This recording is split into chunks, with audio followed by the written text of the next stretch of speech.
İkinci sual. Bu hansıdır? Qəbul 2023 birinci cəhdin. Bəli. Deməli, həll olan maddənin kütləsi 20, suyun kütləsi 180. Həll olan maddənin kütlə payını istəyir birinci sualda. 180 qram suyun var, 20 qram həll olan maddəm var, 20 bölək məhlulun cəmi. Əgər həll olan 20-dirsə, suda 180-dir, deməli, ümumi məhlulum eləyir 200. 20 bölək 200 vuraq 100, buradan alacam 10%. Birinci 10%. İndi ikinciyə baxıram. Yenə həll olan maddəm 40-dır. Həll olan maddənin kütlə payını tapmaq üçün bildiyimiz kimi maddənin kütləsini bölürük məhlulun kütləsini. 40 üstə gələk 160 eləyəcək. 200 vuraq 100. Buradan da ixtisar getsə 40 bölək 2 eləyəcək 20%. Yəni 10, 20 bunların müqayisəsi istənir. 1 doğrudur və 2 omega 1, omega 2-yə doğrudur. Bərabərdir, bu da doğrudur. 1, 3 eləyəcək D variantı. Gəldi ikinci suala. Deyir ki, karbon atomlarının sayı, hidrogen atomlarının sayı. Bizə hidrogen atomlarının sayı verib 10. Deməli, 2N çıx 2 bərabərdir 10. Bax, həll edirəm. Hidrogen atomlarının sayı verib 10. Aparıb yerinə qoysan da, burada 2N çıx 2 deyil. 2N çıx 2 bərabərdir 10. Burada da 2N bərabərdir 12, N bərabərdir 6 imiş. Deməli, X-in yerinə karbon atomlarının sayı istəyir. İlk karbon atomu N-lə işarə edib, X-in yerinə 6-dır. Gəldik, karbon atomlarının sayı verib, burada 9. Yerinə qoyuram, 9 dəfə 2, 18. 18-dən də 6 çıxıram, eləyəcək 12. Yəni, Y-də 12-yə bərabərdir. X 6, Y 12, burada B variantı uyğun gəlir. Gəldik növbəti suala. Hansı maddələrin qələmi məhlula qarşılıqlı təsirlə hidrogen ayrılar? Mən bunu demişdim. Hansı metallar? Z-nı, A-lı, B, C. Yəni, bax bunlar, bu 3 dənə metaldır, bir dənə də qeyri-metaldır ki, yəni amfoter metallar götürülür də. Onların su ilə reaksiyasından, daha doğrusu qələmi məhlulundan reaksiyasından hidrogen ayrılır. Hidrogen ayrılır. Bax, bu oksid də ayrılmaz. Çünki əgər oksid gördümsə, oradan su çıxacaq. Hidrogen yox, su çıxır. Sink oksid, alüminium oksid, berilyum oksid, yəni oradan su çıxır. Xlor da sudan reaksiya girəndə, xlorun sudan reaksiyasını elə yadımıza salaq, bu da təkrarlayaq. Adi şəraitdə H-xlor üstə gələ H-xloro, qızdırılanda temperaturda isə H-xlor üstə gələ H-xlor O3. Yəni, burada mən hidrogen almadım ki.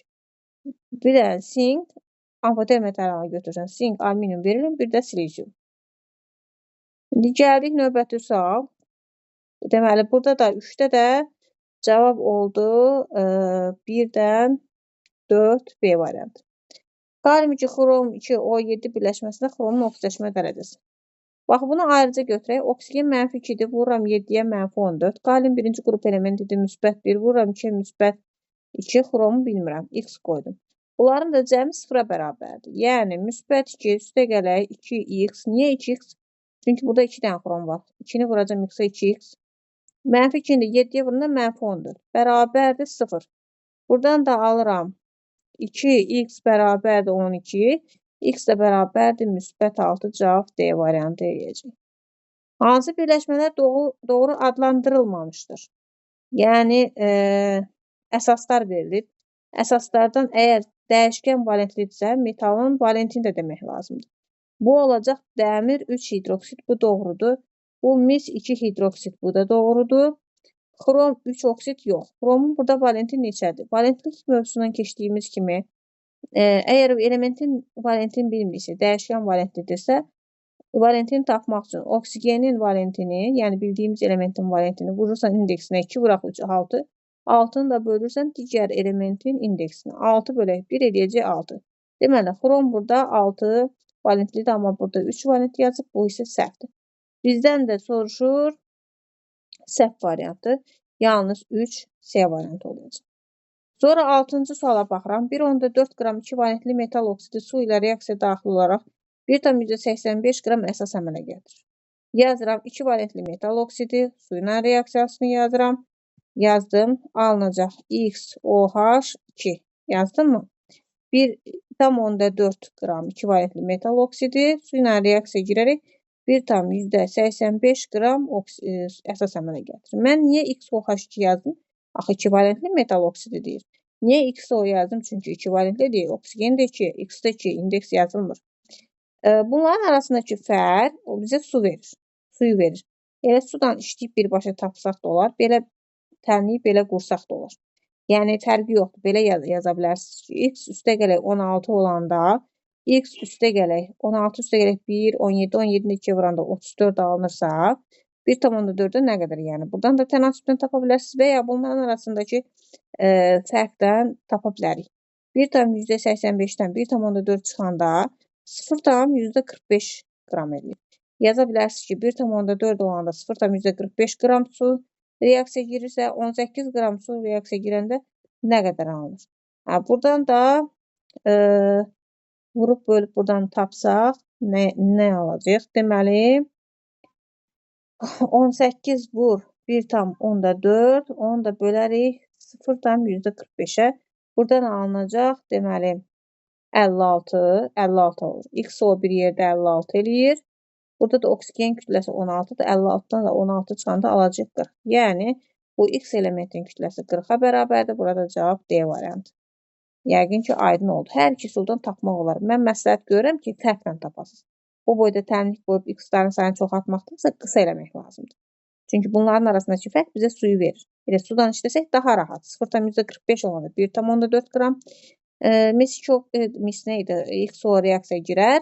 18 qramda olanda deməli onda nə qədər edəcək? 56 oradan çıxıb almaq olar. Gəldik 7-ci suala.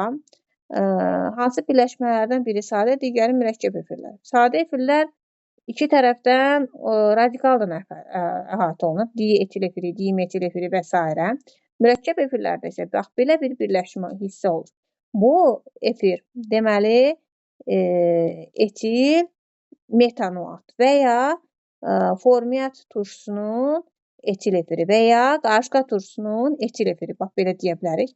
Adlar çoxdur. Bunun isə adı dietil efiri və ya sulfat efiri də deyirlər buna. Çünki sulfat turşusunun iştirakında ilk dəfə etil spirtindən buna alıblar. Ona görə də burada 7-də cavab A variantı edir. Ətraflı deyirəm ki, hətta sizə sulfat efiri kimi düşsə, bilin ki, o dietil efirindən söhbət gedir. Deməli, mürəkkəb efirlər turşulardan spirtlərin qarşılıqlı təsirindən alınır. Deməli, OH turşudan, hidrogen isə spirtdən ayrılaraq belə bir mürəkkəb efiri alınır. Onlarda da mürəkkəb efirlərdə bu qrup olur. Yadınızdadsa, deyirdik ki, mürəkkəb efirlərdən turşular siniflər arası izomerli əmələ gətirir. Turşularda COOH-dır. Burada isə H-ı götürüb yerinə hər hansı bir radikal qoyuruq da efirlərdə. Yəni bu qrup həm turşularda bu hissə, həm turşularda, həm efirlərdə olur. Amma turşularda sonunda H qoyuruq. Burada isə onu götürüb yerinə hər hansı bir radikal qoyulur. Yəni bu mürəkkəb efirdir. Bunu da aydınlaşdırırıq. Gəldik 8-ci suala.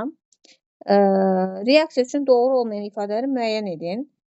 Xlorlu əhəng alınır. Bəli, çünki əhəng südüdür. Elə bil ki, daha doğrusu əhəng südüdür. Bunun xlorla reaksiyasından keçirəndə ağardıcı əhəng alınır. Kalsium xlorid, kalsium hipoxlorid, üstə gələk H2O. Bax, bu kalsium hipoxlorid davamsızdır.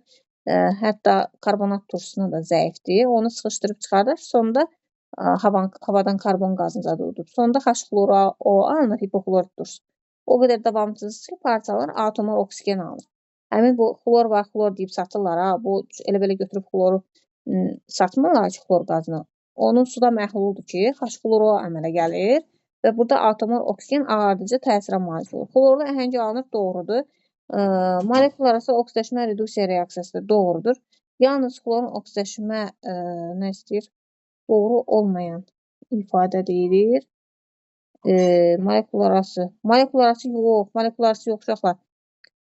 Səhv elədim burada. Molekul arası yox, bu şeydir, bir oksidaşma dərəcəsindən fərqlisinə keçir. Bu disproporsiya reaksiyasıdır. Bax, sıfırdan, bu nə oldu? Sıfırdan, xlor bir dəfə mənfi 1-ə keçəcək. Kalsium xlorunun da tərkibində müsbət 1-ə keçəcək. Yəni, burada bunu təyin eləməkdə çətinlik çəkirsinizsə, bilin ki, bu hipoxlorid turşusuna aiddir. Oksigen mənfi 2-dir, hidrogen müsbət 1-dir. müsbətin cəbri cəmi mənfinin cəbri cəminə bərabər olsun deyə xlora da müsbət 1 qoymalıyıq. Yəni burada xlor sıfırdan bir dəfə mənfi 1-ə, bir dəfə müsbət 1-ə keçir. Bu disproporsiyadır. Bu deməli disproporsiya və ya öz-özünə oxşaşma reduksiya reaksiyası deyilir. Ona görə bu molekul arası deyil, molekul arasında fərqli elementlərə oxşaşma dərəcəsini dəyişməlidir. Bu səhvdir. Yalnız xlorun oxşaşma dərəcəsi dəyişir, doğrudur. Ona görə cavab yalnız 2 olacaq. Hansı reaksiya getmir? Deməli, birinci reaksiya gedəcək, çünki bu normal duzdur. Hidrogenləşib turş duz əmələ gələ bilər. Heç yazmasam da deyirəm də, yəni bunun turşuluğu yoxdur. Turşu ilə reaksiya gedib turşuluq yarana bilər. İkinci reaksiyada bəli, kalsium ortofosfat, hidrogen var, oksigen var, su çıxacaq, yaranacaq. Amma üçüncü reaksiya getmir uşaqlar. Niyə? Onsuz da bunun kifayət qədər turşuluğu var da. Yəni bunun içərisində kifayət qədər hidrogen var. Təzədən buna hidrogen birləşib kalium H3PO4 yaranası deyil ki. Yəni bunun kifayət qədər turşuluğu var. Birinci reaksiya ona görə gedir ki, onun içində hidrogen yoxdur. Bundan kalium HPO4 alınar. Sonra da kalium HPO4 alınır. Bir dəfə də HPO4-dən reaksiya gedəndə kalium H2PO4 alınır. Yəni tam ki bunun tərkibindəki kaliumlar hidrogenləşənə qədər, turş duzu alınana qədər bu reaksiya gedər. Amma C-də getməz, çünki kifayət qədər hidrogeni var, kifayət qədər turşuluğu var. Cavab C variantı edəcək. 10-cu suala baxıram. Buradan alınacaq xlor 2, üstə gələk kalium xlor. Sonra bu xlor 2-nin də kalium OH reaksiyasından adi şəraitdə kalium xlor O, üstə gələk H2O əmələ gəlir. Deyir ki, MY, MX fərqini müəyyən edin. Deməli, Y maddəsi burada kalium xlor O'dur, kalium xlor O. Sonra burada da X maddəsi istəyir. X da maddəsi xlor 2-dir da bu. Xlor 2-dir. Onda bu da olacaq 71. Kalium xlor O-nun kütləsini hesablayırıq. Nədirsə, ondan xlor 2-nin kütləsini çıxırıq. Kalium xlora nə qədərdir? Deməli, bu 39, üstə gələk 16, üstə gələk 35,5. 90,5 eləyir. Ondan da xlor 2-nin kütləsini çıxsam 71-i, 19,5 eləyir. Cavab A variantı. Deməli, birinci biz X-i tapdıq. Çünki bu da xlorun alınmasında var idi. İstənilən o manqan 4 oksid, manqan O2, üstə gələk H xlor, kalium manqan O4, üstə gələk H xlor. Yadınızdaca yazırdıq ha reaksiyaları. Kalium manqan O4, üstə gələk H xlor. Həmişə deyirdim. Məqsəd nədir? Burada xlor almaq. Xlor 2 yazıram. Hidrogen var, oksigen var, su çıxardacam. İçərisində neçə dənə metal var? 2 metal var. 2 metalın da xlorida alınacaq. Kalium xlor və manqan xlor 2. Bax, bunun da tərkibində bir dənə metal var da. Məqsəd xlor 2 almaqdır. Hidrogen var, oksigen var, su çıxacaq. Eyni zamanda bir metal var. Həmin metalın xlorida çıxacaq kalium xlorid. Mənə X2-dir, yəni xlor 2-dən söhbət gedir. Təzədən həmin X2-nin reaksiyasından kalium xloru alınır. Onların da fərqi eləyəcək 19,5. Gəldik 11-ci suala. 11-ci sualda deyir ki, spirt molekulundan suyun ayrılması. Bu dehidratlaşmadır. Suyun çıxması dehidratlaşma. Suyun birləşməsi hidratlaşma. Heç spirt olmasın, nə olur olsun, yəni burada dehidratlaşma gedəcək. Bromu suyu rəngsizləşdirməyən bu alkan olmalıdır. Axırı anla bitməlidir. Metan, etan, propan, butan və s.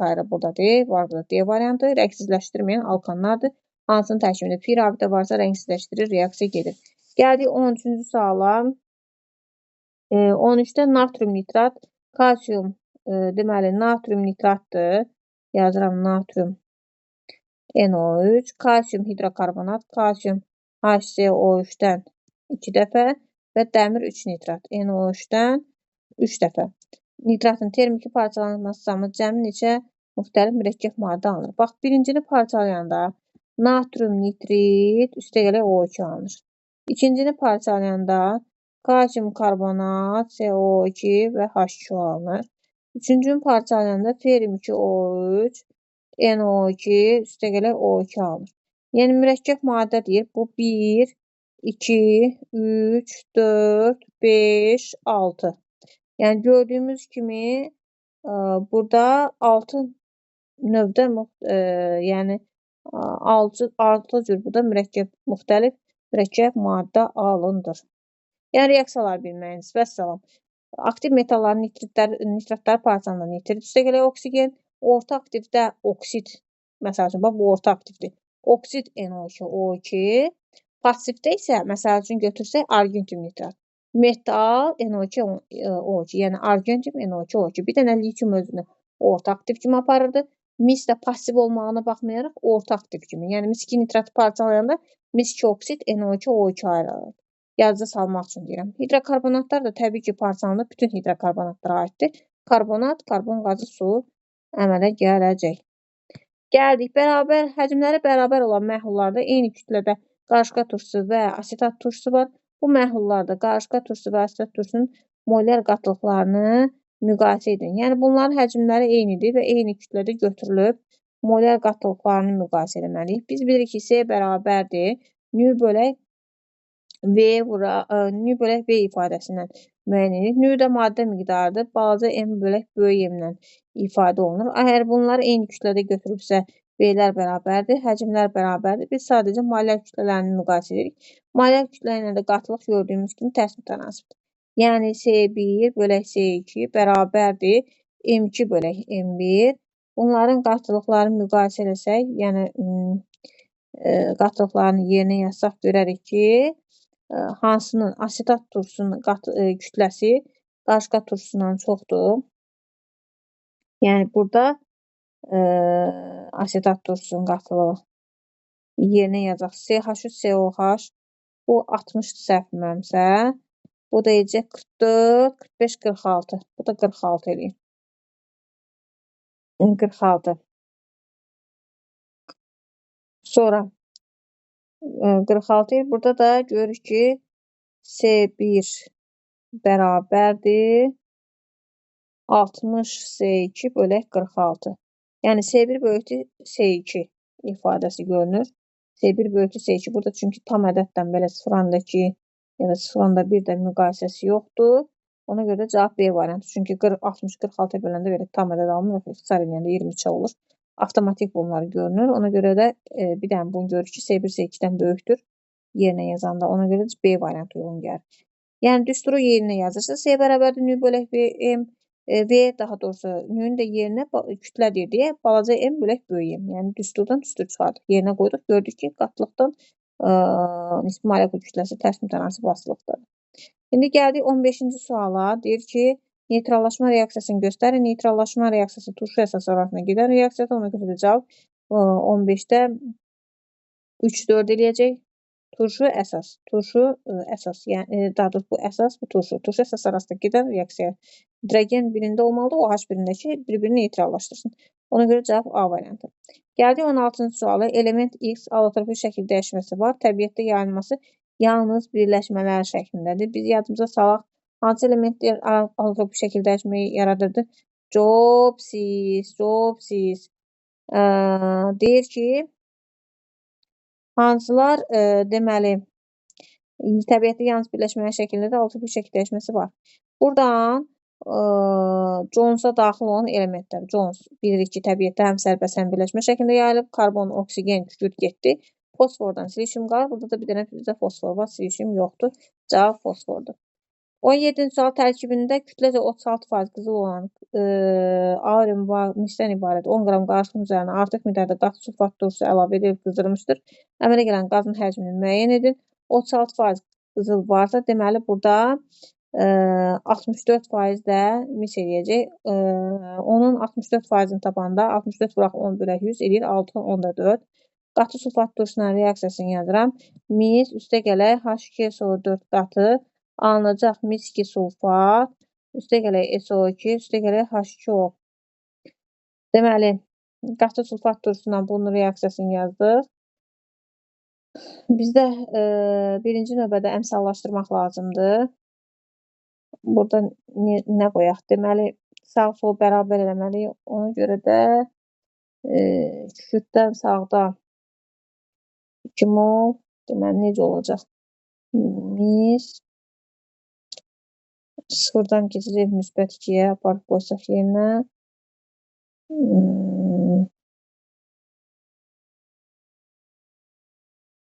Deməli, aparıb qoysaq mis sıfırdan mis 2 müsbətə keçir.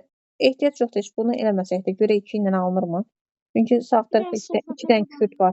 Sağ tərəfdə çünki 2 dənə küt var. Aparıb qoysam qabağına. Qoydum.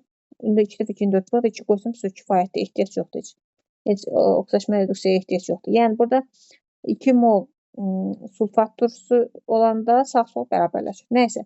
İndi deyir ki, əmələ gələn qazın həcmi 64 qram olanda 22,4 litr qaz ayrılırsa, biz 6,4 qram aldıq. 6,4-də nə qədər eləyəcək? Bu da 2,24 cavab B variantı eləyəcək.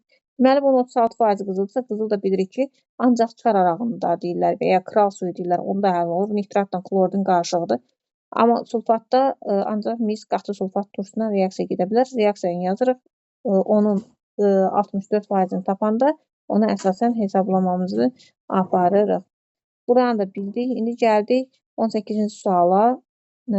Misin nitrat turşusuna reaksiyası verib. Bir argent müstəqil H2O reaksiyası alınan qazı müəyyən edin. Deməli, A-dan B-nin fərqi 16-ya bərabərdir. A-da daha çoxdur deməli. Daha çoxsa qatıdır deməli yuxarıda. Çünki qatıda NO2, duruda NO-dur. Bunların arasındakı fərq 16-dırsa, deməli A-nın yerinə NO2 imiş. Təzədən deyir, argentium X olandan, yəni qatı ilə bunu deyir reaksiyasını yaz. Çünki X-da bildik ki, qatıdır da.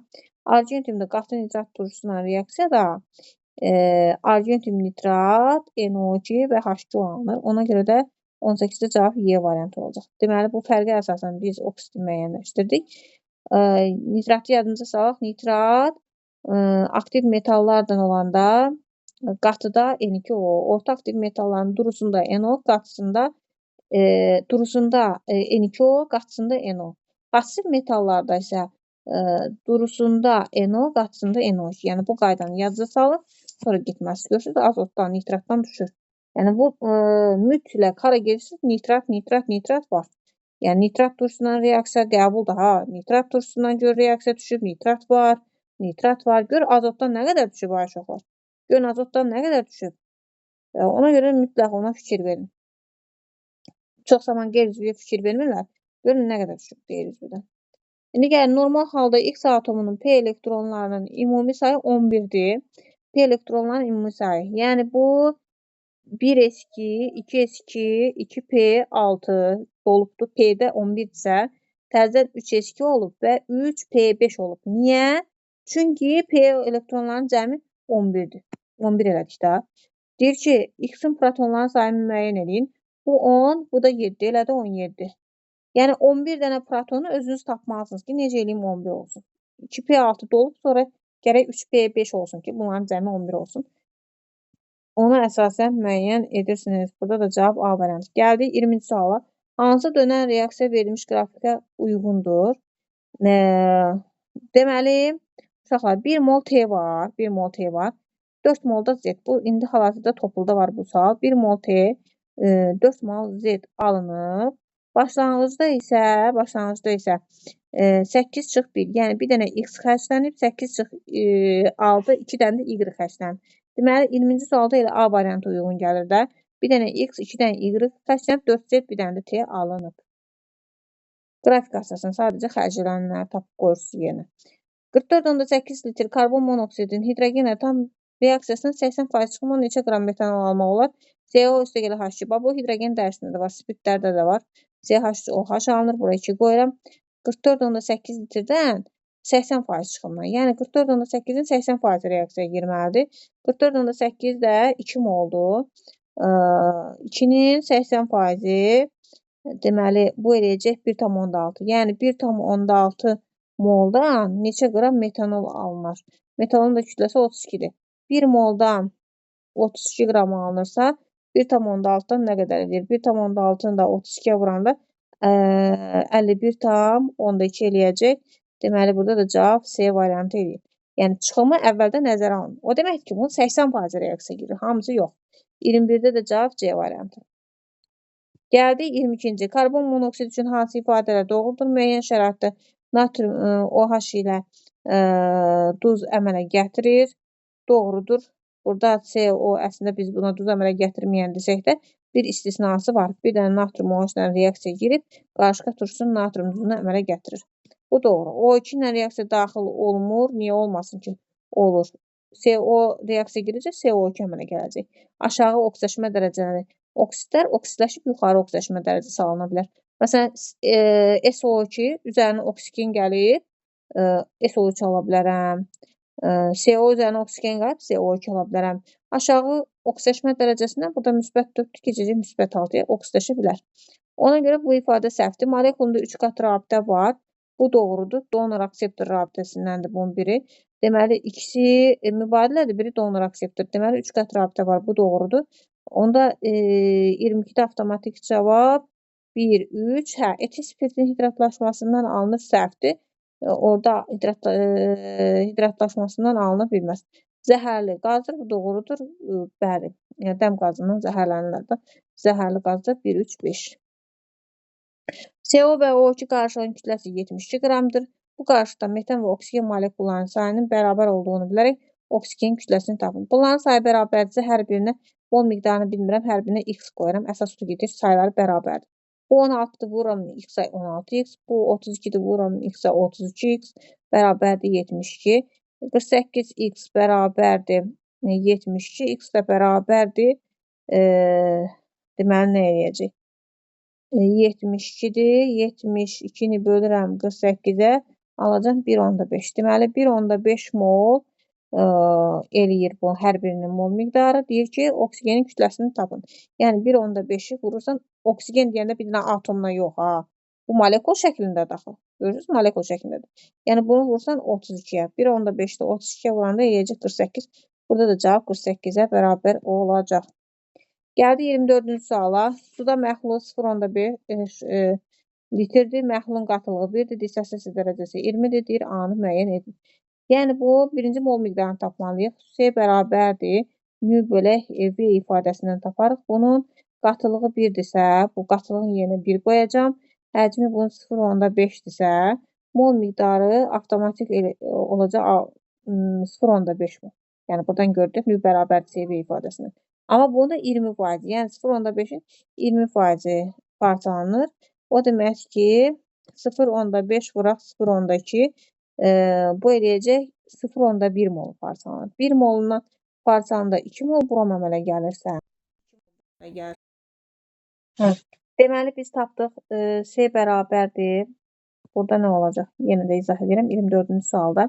S bərabərdir, nü bölək V ifadəsindən maddə miqdarını taparıq.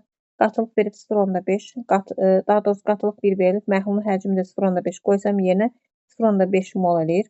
Onun da 20%, yəni 0,5-in 20%, 0,5 vuraq 0,2, bu da 0,1, yəni 0,1 parçalanır. Çünki bunun 20%, dissosiasiya odur ki, 20% parçalanır. Biri parçalanında 2 mol brom alınırsa, 0,1 parçalanında 0,2 mol brom alınacaq. Ona görə də mol miqdarını istəyir, A bərabərdir 0,2 edəcək. Deməli, gəldi 25-ci suala. X hansı metallar ola bilər? Buradan H2S alınır. H2S alınırsa, aktiv metallar götürəcək. Natriumdan kalsium. Ona görə də bir də kalium. Natrium, kalsium, kalium. Əlikirəm, sən birini götürməmsən. Burada bütün aktiv metallar olanda H2S ayrılır. Orta aktiv və passivlərdən plümbium, məsəl üçün, bir dənə hidrosulfat alınır orada. Bir də passivlərdən qızıldı girmir, platin girmir. Qalanlar reaksiya girir, onlarda da SO2 ayrılır. Aktivlərdə isə qələbə torpaq metallarda H2S ayrılır. Ona görə də natrium, kalsium və kalium seçəndə hamısını seçmək lazımdır. 26-cı suala baxırıq. Mol sayları verilir. Tam reaksiya daxil xlorun mol miqdarı istəyir. Bunu sadəcə reaksiyanı yazmaq lazımdır. Natrium üstəgəl xlor ki, əmələ gələn natrium xlor. Elə ki, hərəsini əmsallaşdırsaq, 2 mol xlordan, natriumdan 1 mol xlor reaksiya girəcək. Burada 1. Kalsium üstəgələ xlor 2 əmələ gələcək kalsium xlor 2. Burada 1-dən 1 girər, 2 moldan da 2 mol xlor 2. Cəmi xlorların sayını istəyir. X-dan Y-ın cəmi 2-nin üstünə 1 gəlir, eləyəcək 3. Yəni, burada da 26-cı sualda cavab 3 eləyəcək. Uyğunluğu müəyyən edin. Həm üzvü, həm də qeyri-üzvü maddələr deyir, alınır. Deməli, ona görə reaksiyalar yazmaq lazım. CO2 üstəgələ H2O qızdırılanda buradan ancaq üzvü maddə alınır. Alfa vəziyyətdə, bu alfa vəziyyətdə karbon atomu əvəz olunur. Klorlu törəməsi alınır. Ancaq üzvü maddə. C-də isə C-də alınır CO2, H2O, bir də argentium alınır. D-də C2, H6 alınır. Y-də isə deməli hidrogenlə reduksiya daxil olanda aldehidlər spirt alınır. Hidrogen gəlir, bura ortaya girir. Alınacaq CH3, CH2, OH da bax qıraqda olduğu kimi var, OH. Yəni bu C2H5OH alınır. Deməli buradan da spirt alınır. Məndən soruşur ki, həm üzvü, həm qeyri-üzvü maddələr alınsın.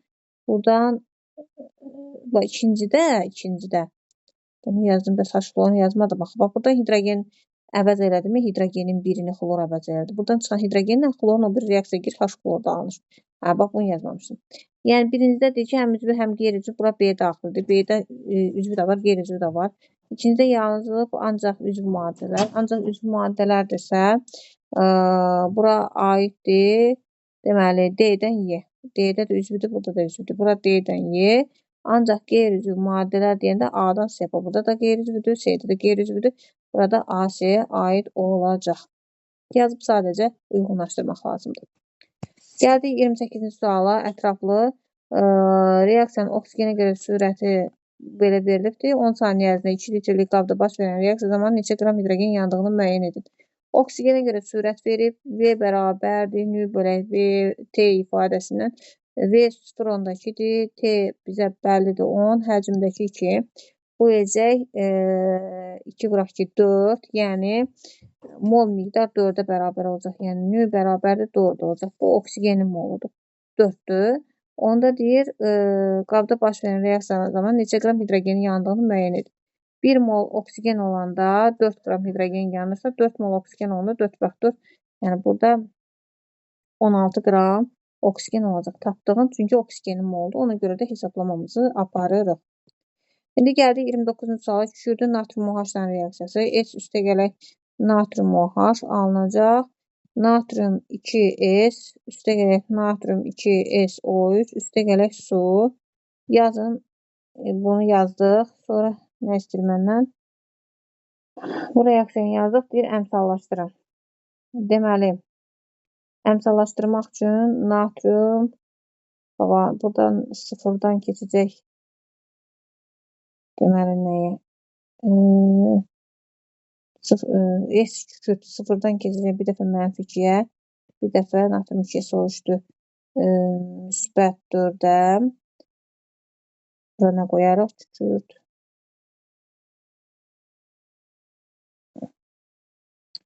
Deməli, burası 0-dır. Bu əslində, deməli, necə birləşmədir?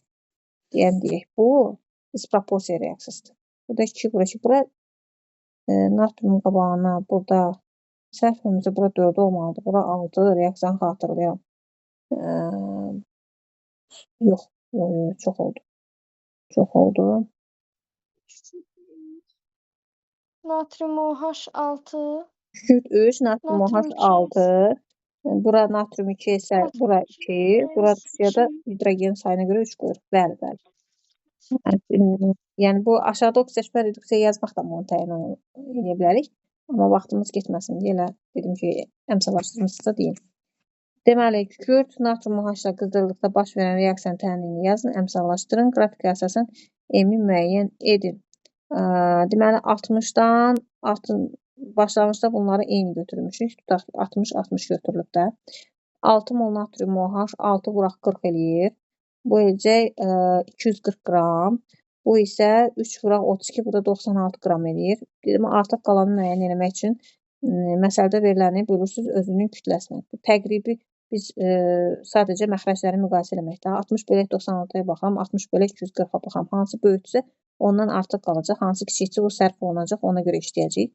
Biz burada görürük ki, 60 bölək 96 böyükdür. Ona görə də məsələ hesablamamızı kükürdə görə yox, biz hesablamamızı natrium OH-a görə aparacağıq. Və axıra qədər sərf olunanda natrium OH olacaq da, S-dən artıq qalacaq. Baxıram, deməli, nə istəyir məndən? Əsasən M-i müəyyən edin. 60 qram natrium OH, 240 qram 60, daha doğrusu natrium OH sərf olunanda 96 qram. Kükürt reaksiyaya girirsə, bəs 60 qram sərf ondan nə qədər? 60 qram 4 dəfə azdır. Deməli 96-nı bölürəm 4-ə, bu da eləyəcək 24. Başlanğıcda 60 qram götürülüb. 60 qram götürülüb. 60-dan 24 qramı reaksiyaya girib, qalanı artıq qalıb. Deməli, M-in yerinə 36 olacaq. Çünki 24 reaksiyaya girib, 36 da burada artıq qalıb. Burada da cavab eləyəcək 29-da cavab 36. İndi gəldik növbəti suala. Növbəti sualda deyir ki, etil asetat 1 mol tam yamasından alınan maddənin kütləsi. Etil asetat. Burada 4 dənə karbon atomu var. Etil hissəsində, asetat hissəsində. Yəni bu C4H8O2 olunur. Bunu da yazanda karbon qazı və su alınır. Sağ-sol bərabər edəsə bura 4 əlavə olunur. Reaksiya təminini yazın, əmsallaşdırın və X, Y-i hesablayın. X-in kütləsi, Y-in kütləsi 4 mol karbon qazının kütləsi bu 176, 4 mol da suyun kütləsi eləyəcək 72.